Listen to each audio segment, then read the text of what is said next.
अभी तक domestic territory की बात हो गई थी, नॉर्मल रेसिडेंट्स के बारे में बात कर ली थी हम लोगों ने।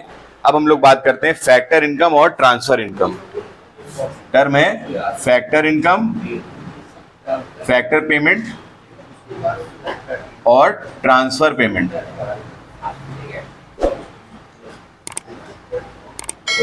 देखिए, आप सब जानते हैं कि किसी भी प्रोडक्टिव एक्टिविटी को अगर हमें अंडरटेक करना होता है तो हमें 4 फैक्टर्स की जरूरत पड़ती है, land, labour, capital and entrepreneur. और भी बहुत सारी चीजों की जरूरत पड़ती है, लेकिन बेसिक हम लोग के सामने जो बात की जाती है वो यही 4 फैक्टर्स की जरूरत पड़ती है। तो इन 4 फैक्टर्स का पेमेंट क्या होता है? लैंड का होता है रेंट, लेबर को हम देते हैं वेजेस या सैलरी भी आप लोग समझ सकते हैं इसको, कैपिटल को हम लोग देते हैं क्या? इंटरेस्ट, एंड एंटरप्रेन्योर को हम लोग क्या देते हैं? प्रॉफिट। इनका हक होता है प्रॉफिट। ध्यान से देखिएगा, ये फैक्टर्स ऑफ प्रोडक्शन है और ये इनका पेमेंट है। Factors of production are the owners of, ये जो फैक्टर ऑफ प्रोडक्शन है इसका ओनर कौन है? House holds. हाउस होल्ड है ना। और ये पेमेंट्स इनको कौन करता है? House hold. अभी हम लोगों ने जब सर्कुलर फ्लो ऑफ इनकम पढ़ा था तो हमने जाना था कि घर वाले हाउस होल्ड्स जाते हैं फर्म के पास अपने इन 4 फैक्टर्स की सर्विसेज देने, और उसके बदले फर्म इनको क्या देता है? उसका payment in the form of rent, wages, interest and profits. तो फर्म के लिए ये पेमेंट, ध्यान रखिएगा, ये पेमेंट हाउस होल्ड के लिए क्या होता है? Transfer income. क्या होता है? नहीं सॉरी, फैक्टर इनकम। इसको यहां पर से हम एडिट कर देंगे, तुम लोग की बेवकूफी के चक्कर में हम लोग। ये जो पेमेंट यहां पे मिल रहा है हाउस होल्ड को rent, wages, interest and profit के रूप में, इन 4 फैक्टर्स को हाउस होल्ड को ये पेमेंट मिल रहा है ना, क्योंकि house hold is the owner of all these factors. तो हाउस होल्ड को जो ये पेमेंट मिल रहा है इसको कहेंगे हम फैक्टर इनकम। और यही फैक्टर इनकम फर्म के लिए क्या हो जाएगी? Factor payment. मींस जो भी पेमेंट फर्म करता है उसके बदले कोई प्रोडक्टिव एक्टिविटी हासिल होती है, मतलब हमने मेहनत की, हमें पैसे मिले, हमने जमीन दी, लेबर दिया, कैपिटल दिया, एंटरप्रेन्योर, मतलब हमने कुछ किया आपके लिए, मेहनत की, प्रोडक्टिव एक्टिविटी में पार्टिसिपेट किया, उसके बदले में जो पेमेंट हाउस होल्ड को मिलता है that is known as factor income. और वो फर्म के लिए क्या हो जाता है? Factor payment. क्योंकि मेरी इनकम, मेरी ऑर्गेनाइजेशन जहां हम काम कर रहे हैं उसके लिए क्या होती है? वो कॉस्ट होती है। तो फैक्टर पेमेंट और फैक्टर इनकम दोनों सेम चीजें हैं, बस फर्क क्या हो जाता है? फैक्टर पेमेंट फर्म के एंगल से होता है और फैक्टर इनकम हाउस होल्ड के एंगल से। मतलब सिंपल सा है, अगर आपने कोई प्रोडक्टिव एक्टिविटी अंडरटेक करी, उसके बदले आपको कुछ पैसा मिल रहा है, then it is known as factor payment और फैक्टर इनकम। सिमिलरली जब हम बात करते हैं ट्रांसफर पेमेंट की, तो you are doing nothing in return. Corresponding result क्या है इसका? कुछ नहीं। हम बदले में कुछ नहीं करते, हम कहीं जॉब नहीं करने जाते, हम किसी को जमीन किराए पे नहीं देते हैं, हम मालिक बन के नहीं जाते, हम किसी को पैसा भी उधार नहीं देते हैं। फिर भी हमें जो पैसा मिल जाता है बदले में किसी से भी, इधर फ्रॉम डोमेस्टिक सोर्सेज और from the external sources, gift के फॉर्म में। क्या क्या हो सकता है? गिफ्ट, किसी ने गिफ्ट दे दिया, ओल्ड एज पेंशन, अनएम्प्लॉयमेंट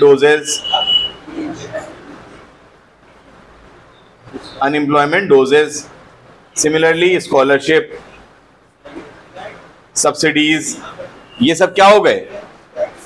क्या हो गई? ये ट्रांसफर पेमेंट। बच्चों को सरकार से स्कॉलरशिप मिलती, क्या बच्चे सरकार के लिए कोई जॉब करते हैं? नहीं। बूढ़ों को ओल्ड एज पेंशन मिलती है या इलाज फ्री मिलता है, क्या उसके लिए कोई जॉब करने जाते हैं? नहीं। इसी तरह से किसी ने गिफ्ट दे दिया हमें, मेरी असिस्टेंस कर दी, फाइनेंशियल असिस्टेंस कर दी, हमने उसके लिए कोई जॉब नहीं करी है, हमने उसके लिए कोई काम नहीं किया, हमने उसको कोई चीज नहीं दी है, कोई सर्विस नहीं दी है। इररिस्पेक्टिव ऑफ एवरीथिंग, दे और he is paying me something. तो रिटर्न में हमने उसको कुछ नहीं दिया, बदले में हमें पैसे मिल गए, तो ऐसा क्या कहलाता है? ये transfer payments. Is it clear or not? और ट्रांसफर पेमेंट किसके लिए हुआ? जो वो इनकम दे रहा है। और मेरे लिए क्या हुआ जिसको मिल रहा है? ट्रांसफर इनकम, उसके लिए पेमेंट, मेरे लिए इनकम। M I clear? ठीक है। दो तरह के ट्रांसफर्स होते हैं, एक होता है करंट ट्रांसफर, दूसरा होता है कैपिटल ट्रांसफर। वर्ड्स पे ध्यान रखिएगा, करंट ट्रांसफर और कैपिटल। ये कई टर्म्स हैं, हम अलग अलग, ये एक हो गया, फिर हो गया करंट वर्सेस कैपिटल ट्रांसफर्स। ये सब पॉइंट्स अलग से हम लेक्चर में इसलिए दे रहे हैं क्योंकि वाकई बहुत इंपॉर्टेंट है, समझ में आना जरूरी है। करंट ट्रांसफर्स वो हैं कि जो आपकी करंट इनकम से निकल रहे हैं, जो भी आपने कमाया उससे आपने पेमेंट कर दिया। कैपिटल ट्रांसफर क्या है? जो आपकी वेल्थ से निकल रहे हैं। वेल्थ में और इनकम में क्या फर्क है? हर महीने मेरे पास पैसे आ रहे हैं, सैलरी के, प्रॉफिट के, इंटरेस्ट के, वेजेस के, कहीं से भी आ रहे हैं, और उनसे हम अपनी जायदाद बना रहे हैं, जमीन खरीद रहे हैं, मकान बना रहे हैं, कार खरीद रहे हैं। ये हमारी क्या हो गई? वेल्थ। तो वेल्थ से जो पैसा निकल रहा है that is known as capital transfer, और जो हमारी इनकम से निकल रहा है current, that is known as current transfer. Clear होगी बात?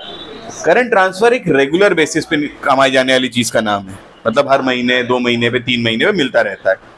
और जो कैपिटल ट्रांसफर होते हैं इर्रेगुलर होते हैं, पता नहीं कि हर बार मिलेगा कि नहीं मिलेगा। कभी कभी हमें एड मिल गई, मदद मिल गई, गिफ्ट मिल गया। क्लियर हो रही है यहाँ तक बात?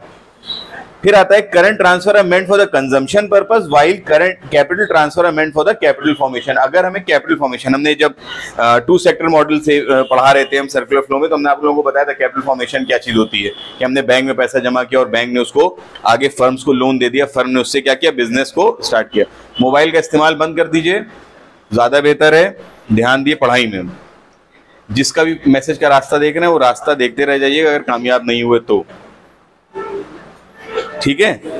तो करंट ट्रांसफर जो है वो कंजम्पशन के यूज के लिए होते हैं। नाम देखिए मैंने नहीं लिया, आपकी बेइज्जती नहीं होगी, ये सिर्फ इसी 4 दीवारी के अंदर आपकी बेइज्जती हुई है, वो बेइज्जती की आप शान आप लोगों की। ये सब करंट ट्रांसफर कंजम्पशन पर्पस के लिए होता है और कैपिटल ट्रांसफर से कैपिटल फॉर्मेशन किया जाता है। Am I clear or not? तो करंट ट्रांसफर के एग्जांपल क्या हो गए? Old age pension, unemployment doses, scholarships, ये सब क्या हो गए? करंट ट्रांसफर, रेगुलर बेसिस पे मिलते रहते हैं। लेकिन कैपिटल ट्रांसफर में क्या क्या आ गया? ग्रांट, गिफ्ट नहीं, कैपिटल गेन टैक्स, वेल्थ, ये जो वॉर वाली होती है ना, क्या कहलाता है इसको? War damages. तो ये क्या होता है? कभी कभी। अब वॉर डैमेजेस हर बार थोड़ा ना किसी को मिलती रही है। अब एक बार वॉर हो गई, चीजें डिस्ट्रॉय हो गई, तो आपकी मदद हो जाती है। इसी तरीके से मान लो फ्लड है, एक बार बाढ़ आ गई, होता है ना मदद करते हैं लोग, बाढ़ पीड़ितों की मदद, तो वो एक बार होती है। इससे दोनों होता है, अगर एक बार बाढ़ पीड़ित की मदद हो गई तो हर बार बैठा हुआ लाओ, हर महीने लाओ, बाढ़ पीड़ित है मदद लाओ। एक बार हो गई बखत, एक बार, 2 बार, 3, मतलब ऐसा नहीं कि एक बार। जब वो चीजें फिर से रिस्टोर हो जाएंगी तो हर बार थोड़ी ना वो चीज आप कर सकते हैं। ठीक है ना? तो ये हो गया आपका करंट और कैपिटल ट्रांसफर के बीच में डिफरेंस। अब हम लोग आगे बढ़ते हैं। एक चीज यहाँ पे छूट गई थी, फैक्टर पेमेंट जो है वो नेशनल इनकम का पार्ट बनते हैं आगे चल के, लेकिन ट्रांसफर पेमेंट नेशनल इनकम का पार्ट नहीं बनते हैं। क्यों? क्योंकि नेशनल इनकम अभी मेन जब हम लोग स्टडी करेंगे, अभी तो भूमिका बनाई जा रही है, आगे घूम के आ रहे हैं हम लोग पूरे में। नेशनल इनकम का मतलब है जो आपने इस साल कमाया है, वैल्यू एडिशन किया, जो कमाया है, जो इनकम आपकी जनरेट हुई है, हमें सिर्फ वो लेना है। तो नेशनल इनकम में सिर्फ कमाई जाने वाली इनकम आती है, और ट्रांसफर इनकम कभी भी कमाई नहीं जाती, उसके लिए कोई वैल्यू एडिशन नहीं किया गया, इकोनॉमी में कुछ दिया नहीं गया, बल्कि सिर्फ मिला है आपको। M I clear or not? आगे समझ में? यहां तक हो गया ना? अब हम लोग आ जाते हैं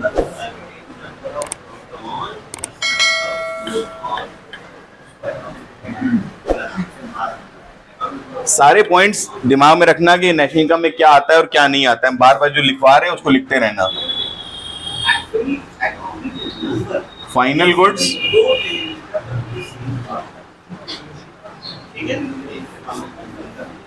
और इंटरमीडिएट गुड्स। फाइनल गुड्स कौन से हैं? फाइनल गुड्स वो हैं जो हमारे कंजम्पशन या इन्वेस्टमेंट के लिए इस्तेमाल किए जाते हैं। ठीक है?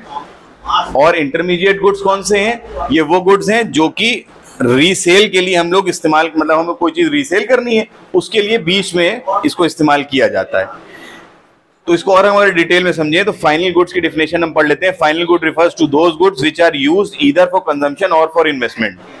जिसको डायरेक्टली हम लोग कंज्यूम कर लेते हैं या अपने इन्वेस्टमेंट के लिए इस्तेमाल कर लेते हैं, वो होते हैं आपके फाइनल गुड्स। मिसाल के तौर पे हम एक एग्जांपल लेते हैं, चीजें क्लियर आउट हो जाएंगी बहुत आसानी से। एक बेकरी है, हमारे मोहल्ले में एक बेकरी है।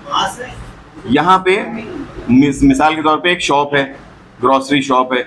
यहाँ पे फ्लोर मतलब आटा मिलता है, ठीक है, या मैदा, आप लोग रिफाइंड मान लीजिए। अब हम लोग थोड़ा सा हेल्थ कॉन्शियस है ना, हम लोग ब्राउन ब्रेड खाते हैं तो वो आटे की बनती है। शॉप में अब 2 लोग आए यहाँ पे,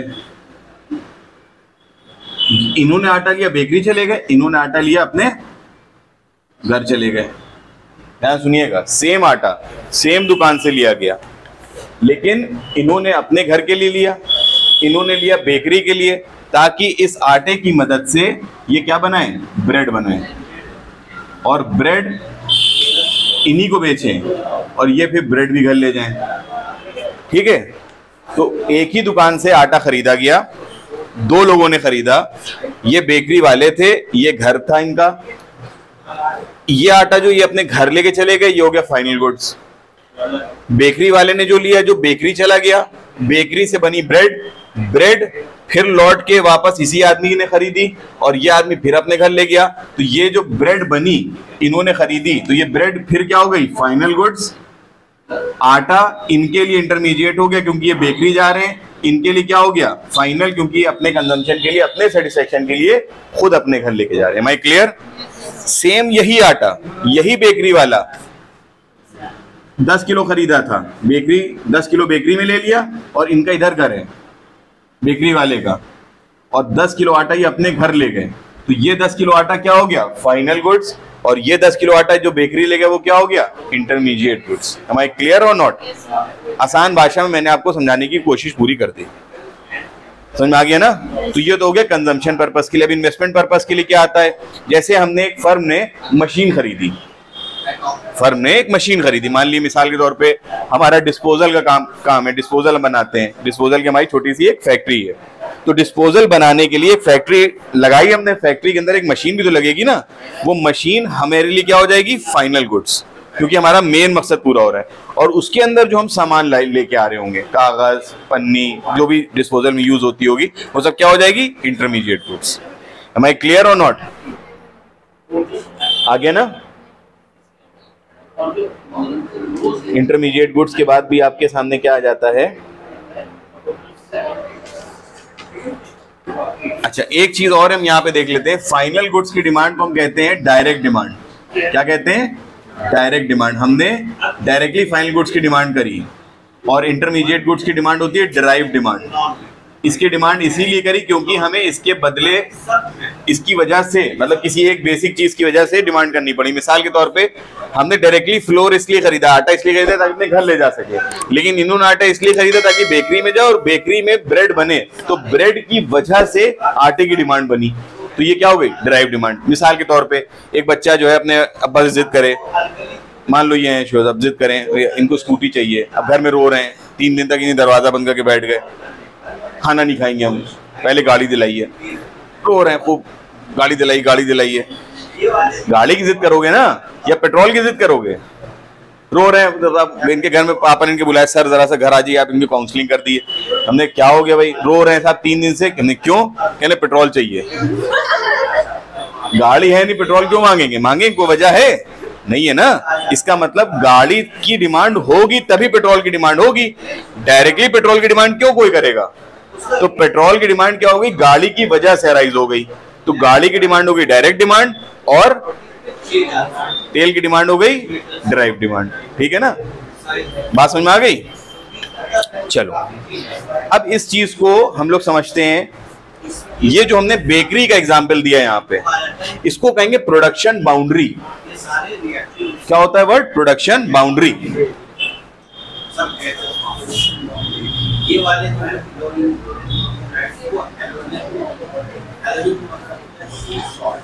डेफिनेशन एग्जैक्ट क्या है वो सुनिए ध्यान से। The production boundary is a line around the productive sector. As long as the good remain within the production boundary, they are intermediate goods. And when a good comes out of the boundary, it becomes a final good. एक पूरा जो scene है जहां पे आपके वो intermediate goods चलता रहता है, वो पूरा एरिया, वो पूरी चीज, वो पूरा जो भी मैकेनिज्म है वो कहलाता है प्रोडक्शन बाउंड्री। और जब वो प्रोडक्ट बाहर निकल आता है तो वो कहलाता है फाइनल गुड्स। मिसाल के तौर पे कॉटन का एग्जांपल ले लें, ठीक है। इन्होंने एक फार्मर का एग्जांपल लिया बुक में कि फार्मर ने कॉटन उगाई, कपास उगाई और मिस्टर बी को बेच दी।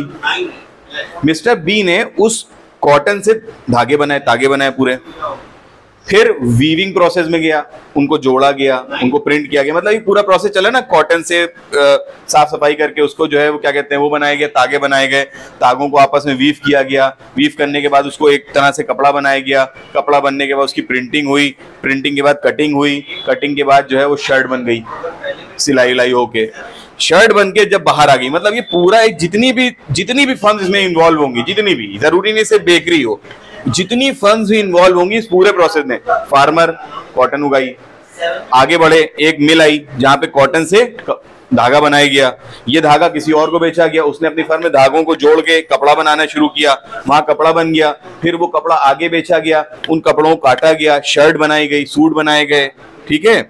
उसके बाद उसमें बटन टाके गए, सिलाई की गई, टेलरिंग की दुकान पे गई, टेलरिंग की एक फर्म होगी, और उसके बाद आखिर में वो एक शर्ट बन के बाहर आई, ठीक है, जिसको लोगों ने खरीदा या कपड़ा ही खरीद लिया। जैसे ही वो बाहर आया प्रोडक्ट तो वो बन गया फाइनल गुड्स, और जब तक कि वो इस पूरे प्रोसेस में रहा, जितनी फर्म्स भी इन्वॉल्व हुई वो सब क्या कहलाएंगी, प्रोडक्शन बाउंड्री में कहलाएंगे। Am I clear?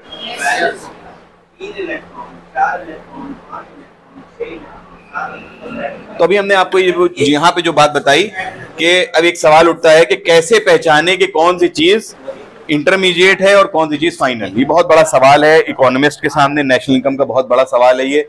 इसका लाइन ऑफ क्लासिफिकेशन बहुत डिफिकल्ट है और इसमें बहुत डिबेट्स भी होते हैं बिटवीन इकोनॉमिस्ट। आपके बीच की बात नहीं है, ये बड़े लोगों के बीच की बात है, पढ़े लिखे जो आपसे बहुत ज्यादा हो जाएंगे, रिसर्च में जो चले जाएंगे, उनके लेवल की बातें हैं कि हम किस चीज को अपना फाइनल गुड माने और किस चीज को अपना इंटरमीडिएट माने। हमने यही एग्जाम्पल लिया, हम इसी को कंटिन्यू करेंगे। एक दुकानदार से आटा लिया गया, अब हम नेशनल इनकम की अकाउंटिंग करने जा रहे हैं देश के लेवल पे। हम आए, मिसाल के तौर पे एक मोहल्ले में आए, अब हमने उससे पूछा शॉपकीपर से, भैया कितना आटा बेचा? उसने कहा साहब 1000 किलो आटा बेचा इस महीने। अब हमें ये डिसाइड करना है, क्योंकि नेशनल इनकम में हमें क्या कैलकुलेट करना है, ध्यान रखिएगा, नेशनल इनकम में फाइनल गुड्स तो आते हैं नेशनल इनकम में, लेकिन इंटरमीडिएट गुड्स का कैलकुलेशन नेशनल इनकम में नहीं होता। नेशनल इनकम में इंक्लूड होता है, लिखे दे रहे हैं यहाँ पे अलग से, नेशनल इनकम में इंक्लूड होता है सिर्फ फाइनल गुड्स और एक्सक्लूड होता है इंटरमीडिएट। इंटरमीडिएट गुड्स नहीं आते हैं, ओनली फाइनल गुड आता है। Value of all the final goods and services produced definition में आता है, मतलब सिर्फ फाइनल गुड्स को हम जोड़ेंगे, इंटरमीडिएट गुड्स को नहीं जोड़ेंगे। वजह भी जान लो, अभी लगे हाथ, आगे भी बता देंगे हम और डिटेल में। वजह क्या है कि अगर हमने एक बार यहाँ पे आटे को कैलकुलेट कर लिया है, सुनिए ध्यान से, ये जो आदमी 20 किलो आटा लेके जा रहा है ये तो जोड़ेंगे हम, नो डाउट, क्योंकि ये अब जाके कंज्यूम हो जाएगा, बात खत्म हो जाएगी, यहीं से ही आटा हजम। ये आटा यहाँ गया, देखिए ये आटा इनके घर जा रहा है, ये भी जोड़ लेंगे, ये दोनों जोड़ेंगे, 20 किलो ये जोड़ेंगे और 10 किलो ये जोड़ेंगे। लेकिन जो 10 किलो बेकरी में जा रहा है, अगर हमने 10 किलो यहाँ जोड़ लिया तो बेकरी में जो ब्रेड बनी फिर उसमें ये भी तो जोड़ेंगे ना, फाइनल गुड जोड़ना है ना, तो ब्रेड जोड़ेंगे, 10 किलो ये जोड़ेंगे, 10 किलो ये जोड़ेंगे। हम कह रहे हैं ये नहीं जोड़ेंगे। वजह क्या है, ये क्यों नहीं जोड़ेंगे? क्योंकि हम फाइनल जोड़ने की बात कर रहे हैं। ये कंज्यूम हो गया, ये इधर इनके घर में कंज्यूम हो गया, अगर ये भी जोड़ते तो एक बार 10 किलो ये जोड़ा, इसी 10 किलो से तो 10 ब्रेड बनी होगी, 10 किलो 20 किलो जो भी बनी हो, फिर ब्रेड जोड़ें, डबल काउंटिंग हो जाएगी ना। नहीं समझे बात? आगे ना बात समझ में? इसलिए इंटरमीडिएट गुड्स जोड़े नहीं जाते हैं। अभी और डिटेल में हम लोग बात करेंगे इसके बारे में, डबल काउंटिंग जब पॉइंट आएगा।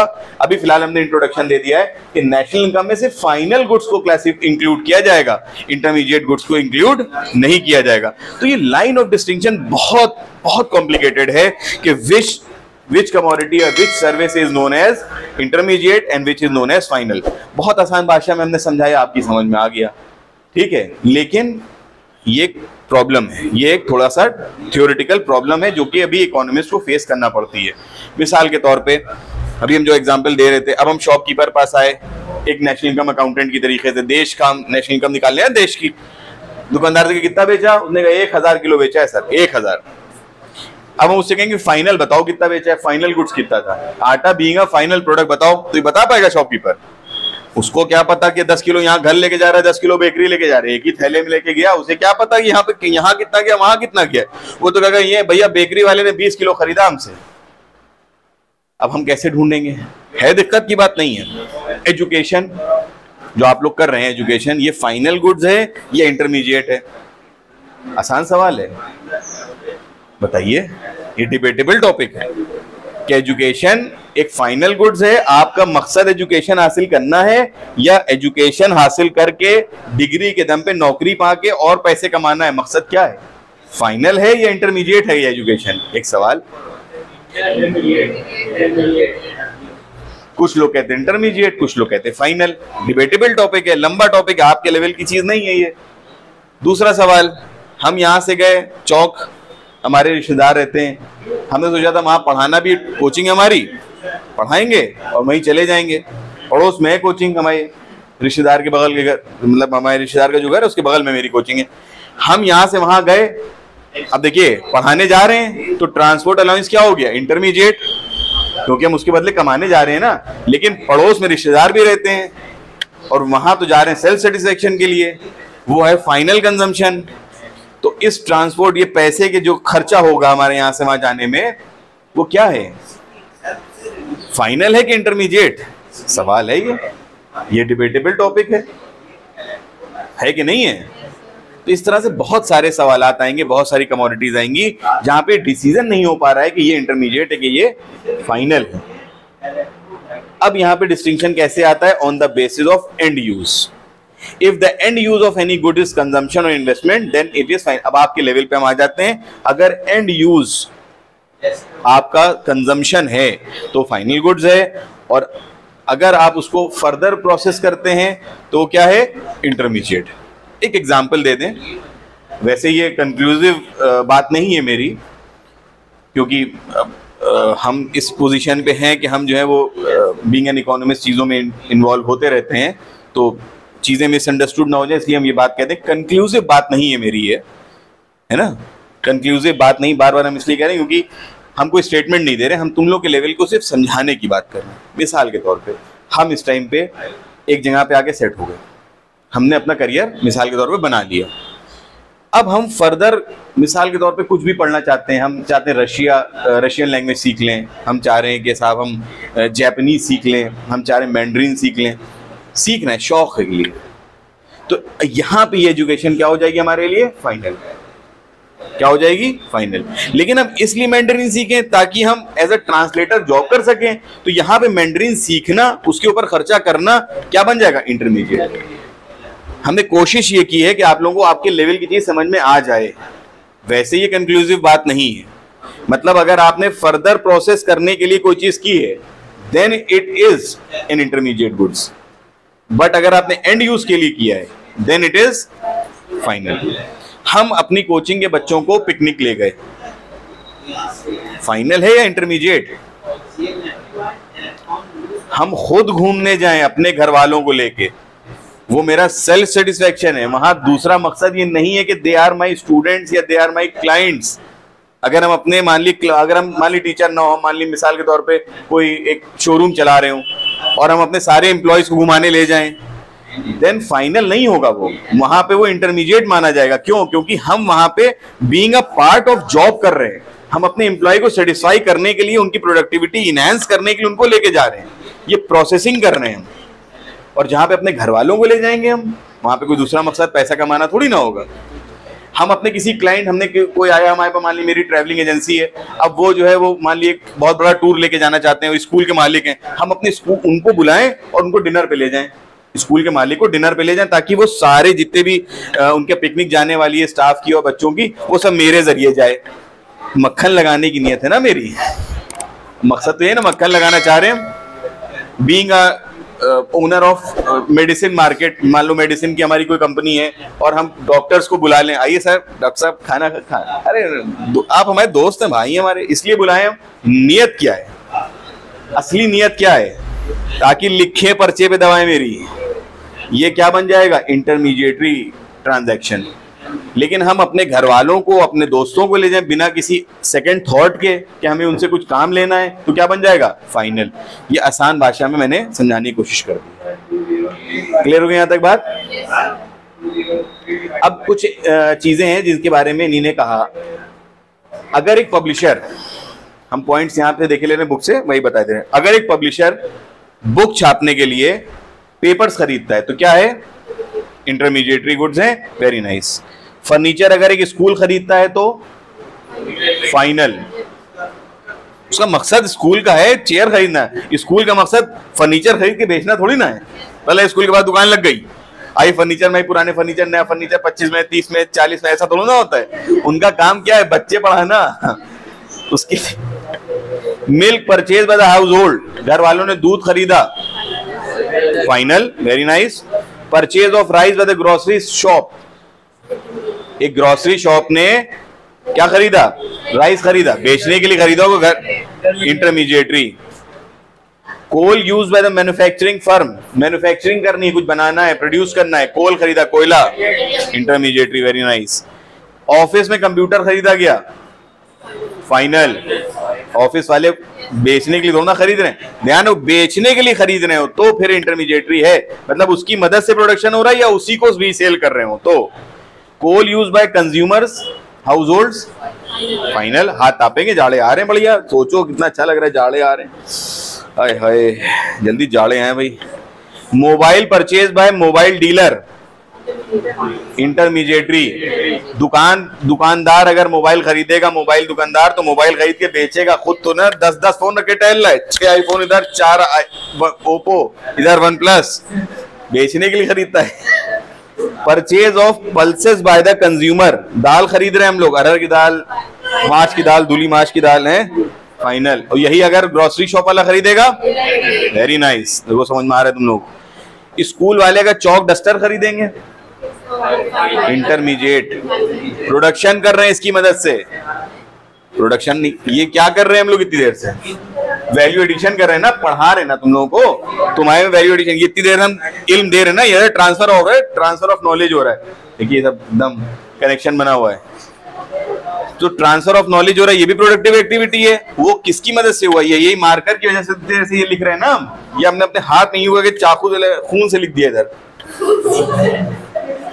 ऐसा नहीं है ना, मतलब ये प्रोडक्शन करने में मदद कर रहा है, तो ये क्या बन गया? इंटरमीडिएटरी।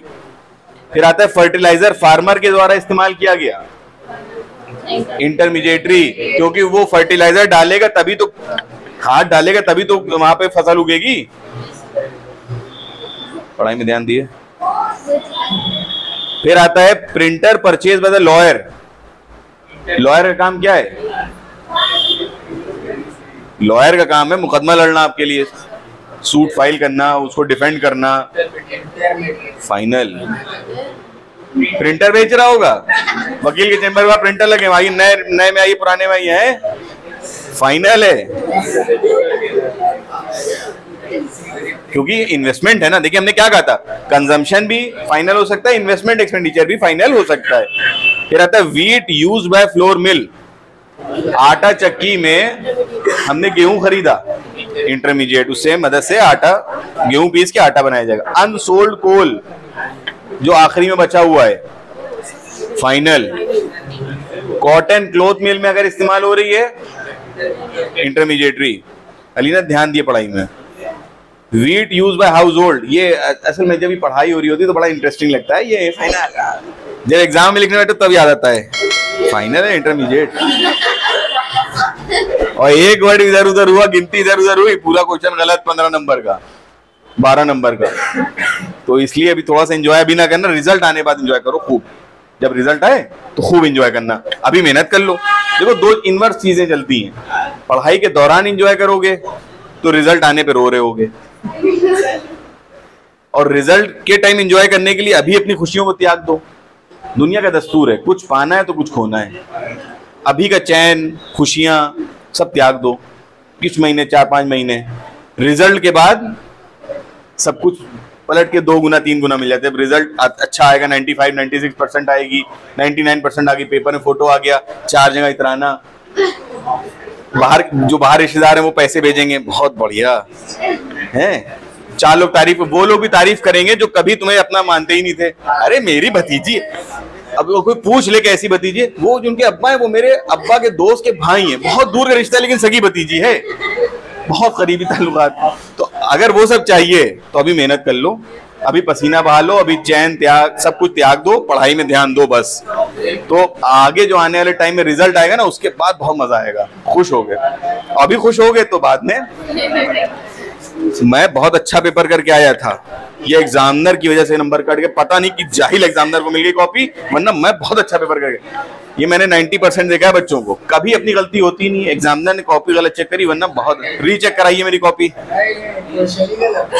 क्वेश्चन बहुत मुश्किल थे, ये मेरे सिलेबस के ही नहीं थे भाई, ये भी होता है। Very nice. खैर आगे बढ़ते हैं हम लोग। अगर घर वाले वीट खरीदते हैं, देखिए घर वाले चाहे आटा खरीदें और चाहे घर वाले वीट खरीदें, ध्यान रखिएगा, हाउस होल्ड चाहे आटा खरीदे चाहे वीट, अब दिमाग ना लगाइएगा कि घर वाले वीट खरीदेंगे फिर पिसवाने जाएंगे, अरे वो चाहे पिसवाने जाएं चाहे यूं ही खा जाएंगे गेहूं, वो है फाइनल। क्योंकि घर वाले जब भी कोई कंजम्पशन करते हैं, कोई चीज खरीदते हैं, तो वो कंजम्पशन ही कहलाता है, ध्यान रखिएगा। और कंजम्पशन हमेशा क्या होता है, फाइनल, ये ध्यान रखिएगा, इसमें दिमाग ना लगाइएगा बेवजह का। हो सकता है वीट को वो ऐसे ही खाना चाह रहे हो, ऐसे भी खाया जाता है, भिगो दो पानी में, बहुत हेल्दी डाइट है, वो भिगो दो और सुबह खा लो, अच्छी होती है। उसके जो वीट ग्रास होती है वो बहुत हेल्दी होती है। देखिए मैंने आपको हेल्थ वाला भी देखिए बता दिया। Refrigerator installed by the firm, एक फर्म है, कोई दुकान है, कोई कोचिंग है, कोई स्कूल है, उसने फ्रिज खरीदा, एसी खरीदा, क्या होगा, फाइनल। Very nice. एक मिठाई की दुकान पे शक्कर खरीदी जाए, अगर करेला खरीद लें तो ऑब्वियसली फाइनली होगा, घर ही लेके जा रहे होंगे। ठीक है ना, यहां तक समझ में आ गया? चलिए।